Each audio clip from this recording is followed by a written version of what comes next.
Natural ಫಾರ್ಮಿಂಗ್ನಲ್ಲಿ chemical ಇಲ್ಲದಂತೆಯೇ ನಾವು ಭತ್ತನ ಬೆಳೀಲಿಕ್ಕೆ ಸಾಧ್ಯ ಇಲ್ಲ ಅನ್ನೋ ಒಂದು ಜನತೆಯ ಮಧ್ಯೆ ಕೆಮಿಕಲ್ ಇಲ್ಲದೇನೂ ಸಹ ನಾವು ಭತ್ತನ ಬೆಳಿಬೋದು ಅಂತ ಇಲ್ಲಿ ಒಂದು ಪ್ರೂವ್ ಆಗಿದೆ. ಈ ಭತ್ತ ಬಂದು ರಾಜಮುಡಿ ಅಂತ, ರೆಡ್ ರೈಸ್ ಅಂತ, ಇದನ್ನ ನಾವಿಲ್ಲಿ ಬೆಳೆದಿದ್ದೀವಿ. ಯಾವುದೇ ರೀತಿ ಕೆಮಿಕಲ್ನ ಹಾಕ್ತಾರೆ. ಇವತ್ತು ಗಿಡದ ಹೈಟ್ ನೋಡ್ಬೋದು, ಯಾವುದೇ ಯೂರಿಯಾ ಪೊಟ್ಯಾಶ್ ಕೊಡದಂತೆ ನಮ್ಮ ಹೈಟಿಗೆ ಬಂದಿದೆ ಅಂತಂದರೆ ಇದು ಒಂದು ಸಾಧನೆಯ ಮಹತ್ವವಾದ ಅಂಶ. ಇದನ್ನೆಲ್ಲ ತಿಳಿಬೇಕು, ಯಾವ ರೀತಿ ಮಾಡಬೇಕು, ಯಾವ ರೀತಿ ಈ ನ್ಯಾಚುರಲ್ ಫಾರ್ಮಿಂಗ್ನ ಅನುಸರಿಸಿದ್ರೆ ನಾವು ಇಷ್ಟು ಒಳ್ಳೆಯ ಒಂದು ಪದ್ಧತಿಯಲ್ಲಿ ನಾವು ಉತ್ತಮ ಫಲಿತಾಂಶನ ಪಡಿಬೋದು ಅಂತ ನಾನು ನಿಮ್ಗೆ ಹೇಳ್ತೀನಿ.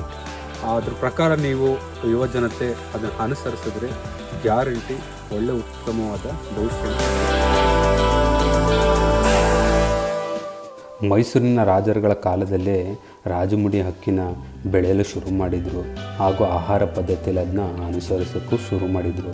ಏಕೆಂದರೆ ಅವ್ರಿಗೆ ಗೊತ್ತಿತ್ತು ಈ ರಾಜಮುಡಿಯಲ್ಲಿ ಇರುವಂತಹ ಆ್ಯಂಟಿ ಆಕ್ಸಿಡೆಂಟ್ ಅಂಶ, ಐರನ್ ಅಂಶ ಹಾಗೂ ಹೈ ಫೈಬರ್ ಇರುವಂತಹ ಅಂಶ ದೇಹಕ್ಕೆ ಉತ್ತಮ ಆರೋಗ್ಯನ ಕೊಡಲು ಸಾಧ್ಯವಾಗುತ್ತದೆ ಅಂತ. ಈಗಿನ ಕಾಲಘಟ್ಟದಲ್ಲಿ ಶುರುವಾಗಿರುವಂತಹ BP, ಶುಗರ್ ಅಂತಹ ಒಂದು ಮಾರಕ ಕಾಯಿಲೆಗಳಿಗೆ ಅನ್ನವೇ ತಿನ್ನಬಾರದೆನ್ನುವಂತಹ ವೈದ್ಯಕೀಯ ಲೋಕದ ಮುಂದೆ ಇವತ್ತು ರಾಜಮುಡಿ ತಿನ್ನಬಹುದು ಎಂದು ವೈದ್ಯರ ಸಲಹೆಯಿಂದಲೇ ಪ್ರೂವ್ ಆಗ್ತಾ ಇದೆ. ವೈದ್ಯರು ಸಹ ಈ ಹಕ್ಕಿಯ ಬಗ್ಗೆ ತಿನ್ನಲು ಸಜೆಸ್ಟ್ ಮಾಡ್ತಾ ಇದ್ದಾರೆ. ಇದು ಬೆಳೆಯಲು ತುಂಬ ಸುಲಭ ವಿಧಾನವಾಗಿದೆ. ಅದೇ ನಮ್ಮ ಸಾಂಪ್ರದಾಯಿಕ ಪದ್ಧತಿಯಲ್ಲಿ ಕೆಮಿಕಲ್ ಇಲ್ಲದಂತೆ ಬೆಳೆಯಬಹುದು.